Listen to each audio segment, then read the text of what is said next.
Today I'm going to walk you through my graphics settings that I'm using for Elite Dangerous Odyssey, explain to you what the different things do, and what I recommend you set it as.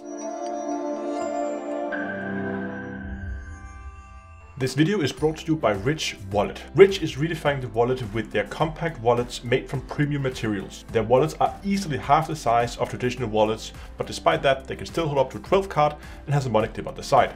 Want to carry coins or key? No problems. Rich got you covered with their optional cavity tray. All their wallets also come with RFID blocking to prevent digital theft. So check out Rich Wallet on rich.com/D2EA and use offer code D2EA to get 10% off. Hello ladies and gentlemen, welcome back to Elite Dangerous Odyssey with Astronomy. Today we're going to talk graphics settings, and we're going to go through the different settings that has effect when you are on foot, since a lot of people seem to have issues there. That's where a lot of people have performance issues, so we're going to focus on that, and we're going to focus on the things that has an effect there, not as much the in-space part of the game. So let's walk through my graphics settings. In terms of my display settings, I am running, you can see here, a 2080 Ti graphics card. I'm running a 4K monitor, running it in borderless mode. I have vertical sync on to reduce tearing. If you sometimes see like lines going through where it looks like the picture's kind of like cut and then moved a little bit, then try to enable vertical sync.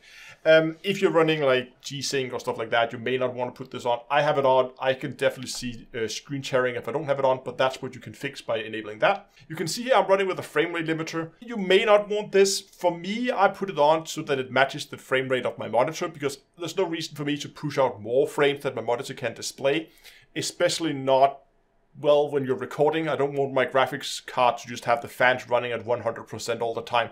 So to keep noise levels down, I put a frame rate limiter on here. But again, I can appreciate that as a bit of a special case for me. But again, you can limit it here. The refresh rate here, by the way, is, as you can see here, when using a head-mounted display, that's VR.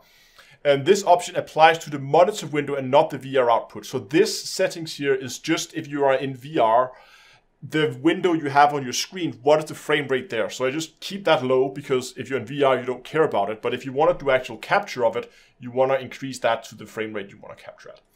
But anyway, those are my display settings. But the interesting one, of course, is the quality settings here. Model draw distance, I hate pop-in, so I crank that thing all the way up so that we get the best possible draw distance. A lot of these things like texture qualities and texture filter qualities are mainly applying to ships and the SRVs and stuff like that. I keep it at high, which is the highest setting.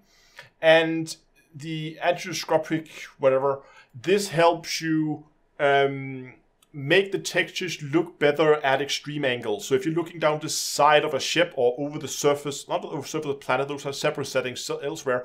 But if you're looking down the length of a ship, and the textures look like they are stretched out at the extreme angles, that means that you need to change your texture filter quality and set that here. Again, I've cranked this again, but you can lower this if you have some performance issues. If you don't notice any differences, just drop it down as far as you want until you begin to see issues, and then put it back up. Shadow quality, again, also have that set to high. I'm not setting it to ultra. That does this performance impact, I think, in running ultra. So I dropped it down a little bit just to get a few extra frames. I don't notice a huge amount of difference in normal gameplay. I think if I'm sitting and I'm having side-by-side comparison, you can see the difference, but it's not huge in this situation here. The spot shadow quality, again, as they say here, depending on how much graphical memory you have in your card, if you have 8 GB or higher, they do recommend that you run it at ultra. Actually set it down. It should actually be ultra as well. So go ahead and apply that. But again, it depends on the memory. This is a very memory-hungry process. So again, Frontier recommends 8 GB or higher on your graphics card. Use Ultra if you have less than 8 GB on your graphics card, not system memory, graphics card memory. Then you can drop this down to something lower. Bloom and blur, I keep that off. Bloom, normally for the longest time I've been running at a medium bloom. But lately, I think after some of the lighting changes, especially when you have that like yellow icons on a dark background, when you have bloom on, those seems to like light way too much up for my liking. So I turned it off. If that's a bug they will fix later, I might turn that back up to medium.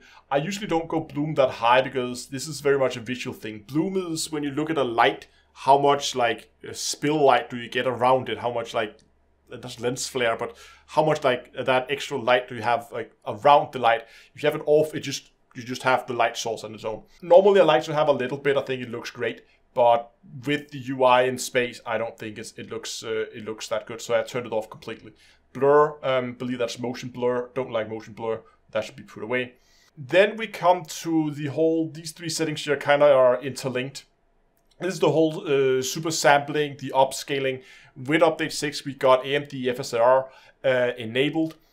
If you are running high resolutions, let's say you're running 4K, I highly recommend that you turn this one on and you set it to either quality or ultra quality. It's going to give you 5-10 FPS basically for free. If you put it ultra quality, if you do a blind test, you can't see the difference. I will promise you. Quality, yeah, you may be able to see some differences, especially looking at a sign far away and the text will be a little bit more blurred. But for me, normal gameplay, running quality is a good balance for me. Balanced is a little bit too much pixelated for me on text, so I run it with the quality, but that's again up to you. There we go. If you turn anti-aliasing off, you can see you cannot change it. So this is why you need to make sure this is set to SMAA, and now you can then change it over to the AMD FSR setting and set it up. But again, if you're running higher resolution monitors, 4K, highly recommend this setting. It gives you a very, very good boost in the frame rate with very, very little drawback in terms of quality. If you're running 1080p, I would not recommend that you do this. For 1080p, I would go with FXAA since it has a lower performance hit than something like SMAA, but it still gives you a little bit extra helping out with the, like anti-aliasing helps you out, like having not lines being too jagged and smoothing out those lines for you. So I recommend putting that on, then putting that back to normal with a 1x subsampling or super sampling here. So this is your 4K, your 1080p settings. No, sorry. That's your 1080p setting, FXAA, 1x normal. Now next up, we're going to move down and we're going to talk about the stuff that affects the surface of planets. Since we're doing an Odyssey video, this is going to be the focus today. And we have material quality, no, here we go, terrain quality. Here we go. We have these, 4 or 5 terrain settings that we can set here. First of all, terrain quality is the quality of the surface that you're looking at. So if I find a good example here, there should be one right here. You can see this one right here, especially if I make a little footprint there. You can see you have this fine texture, these fine details in the rocks right here at the center of the screen with a cursor. If I go in and change this setting, notice how a lot of these textures are now much lower resolution. You can see the texture of the footprint is much higher than the stuff around it. And it makes it look a little weird. It makes the footprints look out of place. I don't know why the footprints are not affected by this, but as far as I know, there's no way to change the quality of the footprints. So they just look out of place to me. But that is what that setting do. You can see now here again, if I go in and I enable it again, there you go. Now you can again see we got the details back and the footprints doesn't look as much out of place as they otherwise would. We have the terrain LOD blending. LOD is level of detail. So it's common that you have lower resolution on stuff far away and you have high resolution on stuff close to you. And what this does is to help with the blending between these materials. So if I, for instance, look out over here, let's say I go up on this rock here, and I'm standing here and I'm looking out over the horizons. The surface close to me, close to the camera, will right now be rendered at a higher resolution than the surface far out in the distance on that hill over there, because there's no reason to render all these super high details all the way out there. So they are rendered at a lower resolution, and that blending between these different resolutions, that is controlled with this LOD blending, level of detail blending. So if you put this to off, for instance, you might be able to, in some situations, basically see that line. There will be no blending, so you will see a hard line sometimes where the quality, where you can see the quality changes from one resolution to another. You may not be able to notice it all the time, but sometimes you will definitely notice it. And you can then say this to off with no blending. You can set to high, then there's some blending, and also then you have the best blending that's available. So the terrain work slider is controlling how much CPU or GPU time the game is allowed to use to render the terrain They describe it quite well out here, where they say that if you see the terrain loading in, so if you see this pop-in effect, or if you see the terrain at a lower resolution, then higher and higher and higher, and it slowly loads in, but your frame rates are fine, then you can try to increase this slider. This is going to lower your FPS, but it's going to prevent that pop-in effect where you see the textures loading in slowly.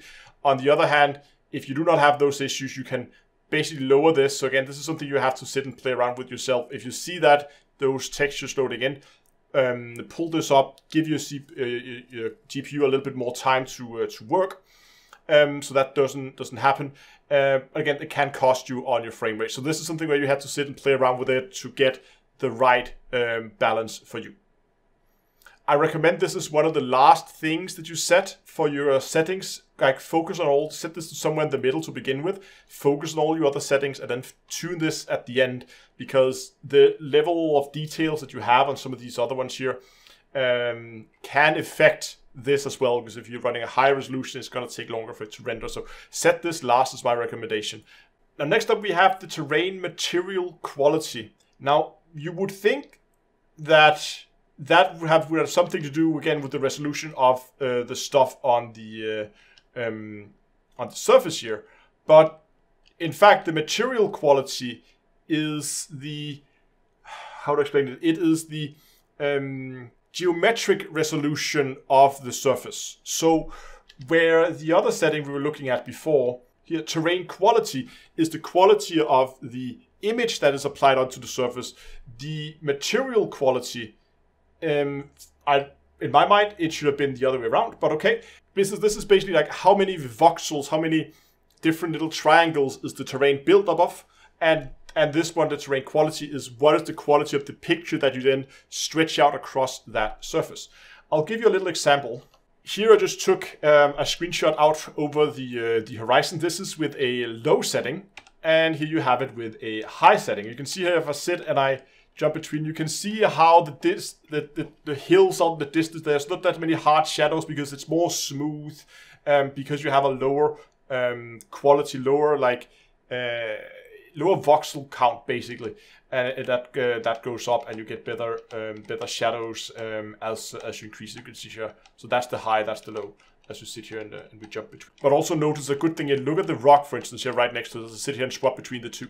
There is no difference in the actual picture, the actual texture on the quality. It's just the quality of the geometric quality of the terrain. And then we have the terrain sample quality. This is exactly the same as the texture filter quality that we have up here, only that this one seems to basically be applied to everywhere else than on surfaces. And this one applies to surfaces. So this is again, where did they go? There you go. This is again your, you can even see they describe it out here as trilinear. You have the endoscopic 2x, 4x, and 8x, which is the same options you have up here, only we also go all the way up to 16x. And again, this setting was the one where you have the texture stretched out at long distances. So if you put this down, you might see that the texture looks weird out close to the horizon. If you put this up to a higher setting, that may look better. So if textures looks weird and stretched out and doesn't look right out in the distance, try to increase the setting, and that should help. I do recommend what you can also do if you want to sit and play around with this yourself. Is you can click Control F. That opens up the little FPS counter you can see down in the bottom of the screen. That is Frontier's own built-in FPS counter. So you can use that if you don't have a third-party tool to display this kind of information. Actually, I just want to show you one last thing here. Most of you have probably already noticed this, but remember when we talked about things in the distance being drawn at a lower quality? You can actually see this here. Look at my shadow as I'm standing here. Shadow's close to me. Most of you will probably have seen this. But you can see how my shadow becomes like a blurry blob as it moves further away from me. And as it comes in right there, when it changes from the high quality to the low quality shadow.